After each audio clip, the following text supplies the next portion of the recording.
We need to talk about how secretive the Tyler Robinson case is in Utah County. Tyler Robinson is the man accused of killing Charlie Kirk in September of 2025. And I want to also provide an update as to what's going on in that case, as it's been a while. And look, I will admit the judge in this case is trying to provide some transparency here. But I'll tell you what, it's not enough so far. And I feel like when it comes to this case and all of the questions surrounding what happened that day, we deserve transparency. I have no doubt that the press is going to work their butt off to get this for us. The local press, all of the big publications that are covering this, I've looked in the docket and they are constantly submitting for this. So let me give you an update on what happened the other day in court as far as a transcript goes that will hopefully be released shortly. I'll pull this up right now. I covered it on my Twitter. And then later, I want to show you something that has always bugged me with this case in particular and why I have so many questions. And look, possibly some doubts. However, it's my opinion.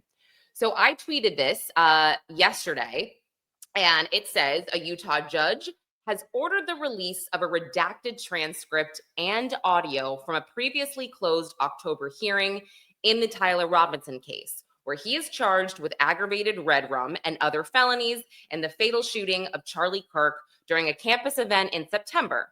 Judge Tony Graff ruled Monday that much of this transcript will be made public and that prosecutors and defense must notify media of future requests to seal these records.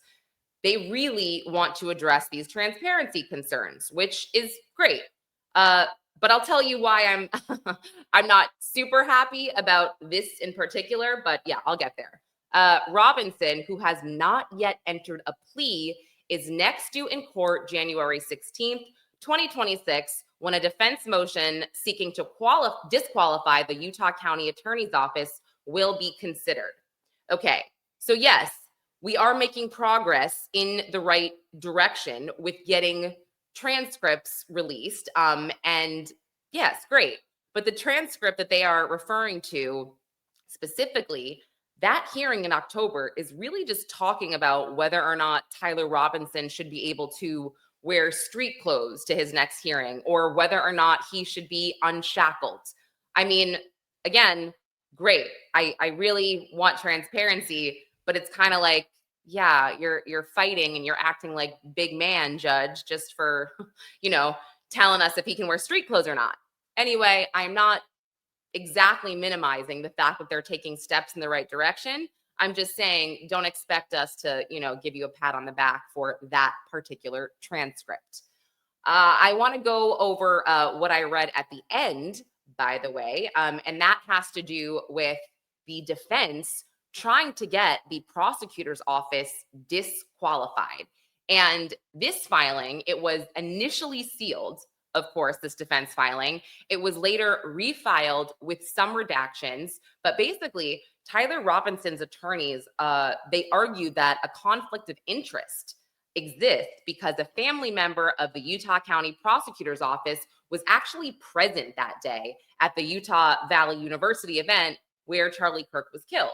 And the defense says that the prosecutor's receipt of text messages from this family member during the incident and how that information was handled within the office does create a conflict severe enough to undermine Robinson's right to a fair prosecution, where most likely he is facing capital punishment. So they are asking Judge Graff to not only remove the individual prosecutor, but to disqualify the entire county attorney's office, which could force this case to be prosecuted by another jurisdiction.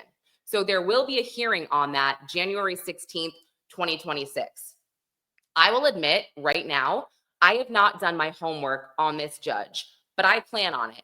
I actually, surprisingly, have a lot of experience in researching and covering cases in Utah County. And my experience is that and also my opinion, so I don't want anyone to come at me here, but a majority of these judges, I don't want to say they are necessarily compromised because that wouldn't be the right word.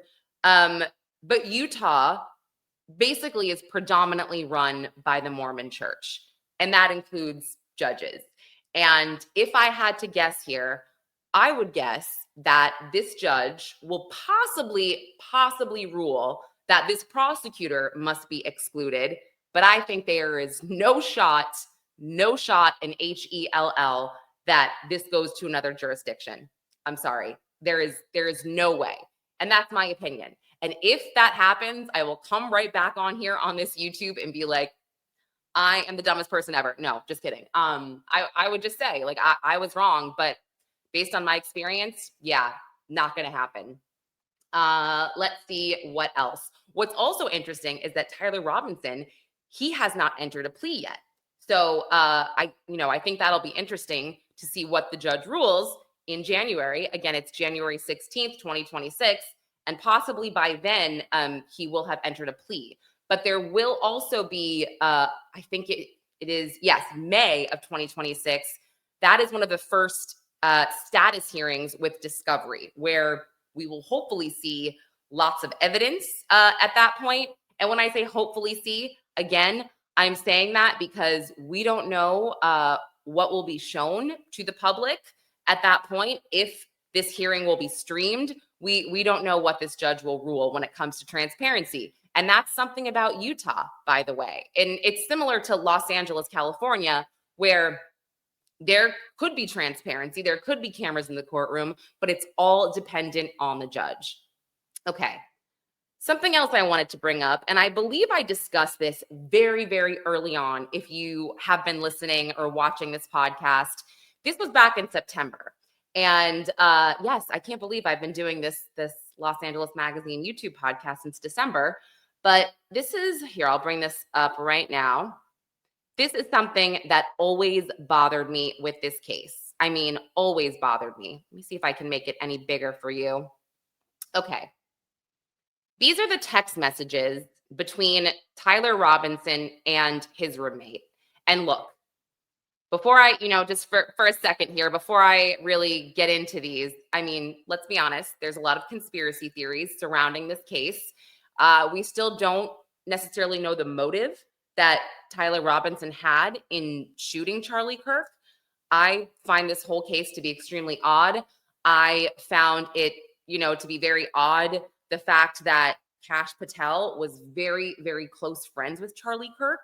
And when the shooter had not been found the evening of September 10th, that Kash Patel, again, best friends with Charlie Kirk, and I know the FBI was involved in looking for the suspect, but that night, Kash Patel was seen at Rayos in New York City, a very high-end, posh restaurant, very hard to get reservations at, dining out.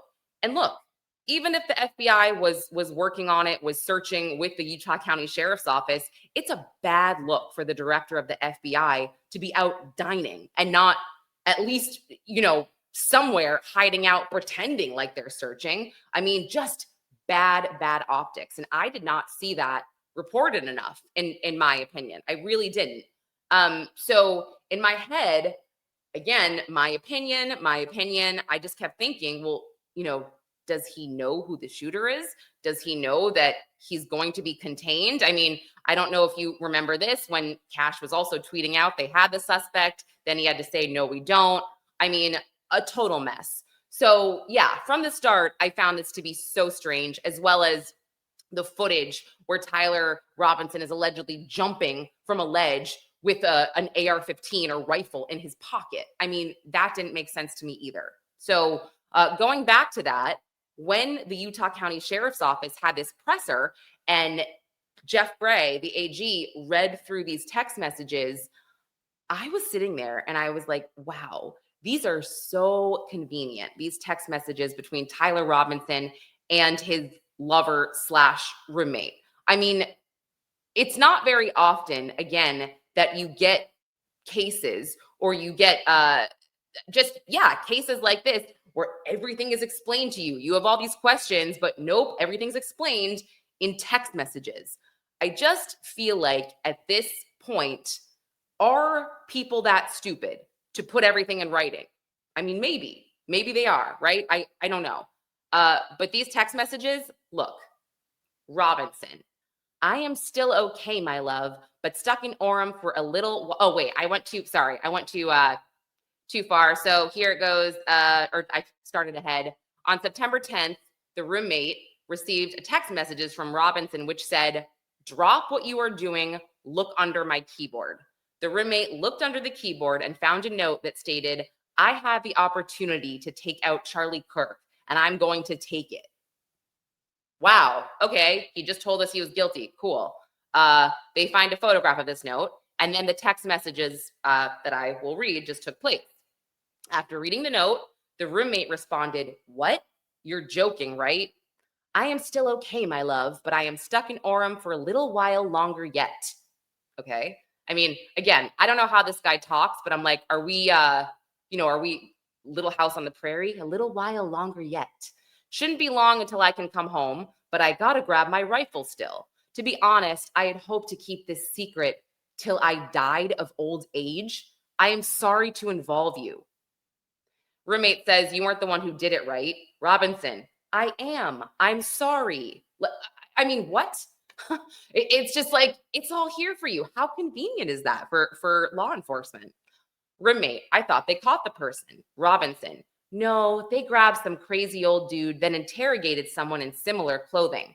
I had planned to grab my rifle from my drop point shortly after, but most of that side of town got locked down. It's quiet, almost enough to get out, but there's one vehicle lingering."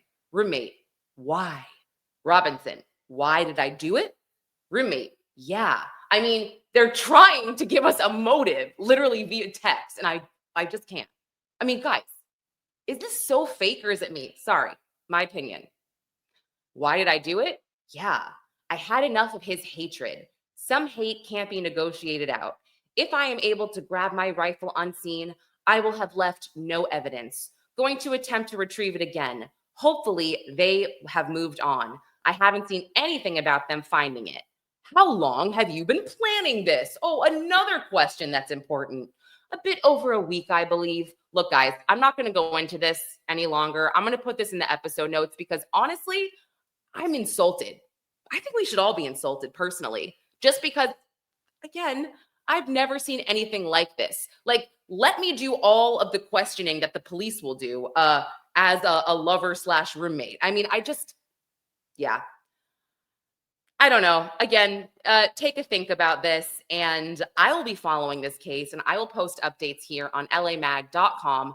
I hope we get more transparency, and I hope that the hearing in January will be streamed. I am very interested. So again, drop a comment with your own conclusions here and what you think about the text messages, because my opinion is not the only one, but I just want to know, am I crazy? Am I the only one that thinks these are so obvious and so weird? All right, guys, thanks for watching. Thanks for listening. I'm Lauren Conlin from Los Angeles Magazine. Don't forget to give us a like and a subscribe.